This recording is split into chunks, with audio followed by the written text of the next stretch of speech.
There I am, Common Council, Fredericton. My God, 3 times in 2 weeks. No, twice in 3 weeks. That's way too much. And your name is? Mark Darcy with Friends of UNB Woodlot. So you're here again? Yes. And you got some bad news again? Well, not unexpected, but this was third reading of 75 Knowledge Park Drive, UNB's proposal, the latest proposal across from the Southside Rink, and the council approved the development. And they failed to address the lack of a flood risk study. And it's really curious how they can just say that there's no flood risk without seeing a study first. Do you find it ironic that the mayor made a beautiful speech? What's this week? Well, the third week in March is Water Week. Yeah, that was a good speech. I had tears in my eyes the way he was talking. Like it was like heaven all over again. And especially the part where we need to protect and restore. Yeah, where'd that come from? Freshwater systems. What's? Isn't it ironic that? So a couple of minutes later, he denied. Him and council supported the UNB. Right, and it's quite unusual for a topic that they know has certainly a lot of discussion amongst the public. And there were several presentations at first and second reading. So the fact that each and every councillor that was present tonight failed to make any comments whatsoever. There's a lot of done before work the here. vote. So it's a very, really, the lack of transparency, the lack of opinions by our elected officials. We witnessed that tonight. And we asked UNB, we asked City Council to please get a flood risk analysis for the UNB Woodlot development in general. And they failed to produce it.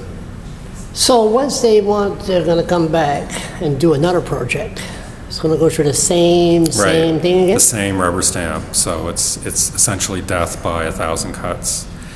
We have all the expertise at UNB, and why are they not asking the question, where will the water go after we develop half of the woodlot and fragment the other half of the wetlands? Where's the water going to go? And we have Lincoln, we have Golf Club Road, we have Garden Creek areas, and we have all those 4 watersheds. We don't know where the water's going to go, but we know where you're going to go with the next project. You'll be right here again? Actually, we're following up with the university, and we're very curious to see President Eddie Campbell come forward with an answer to our questions. And it's not a big deal to do a much more comprehensive land use study and include in that a flood risk analysis for Southside Fredericton. A lot of trees are being cut. A lot of trees, and actually a lot of earth and a lot of stormwater pipes. And each one of those retention ponds probably is at least $250,000, $300,000. And if that's how they're going to channel the water, one of those retention ponds is about 3 Olympic-sized swimming pools.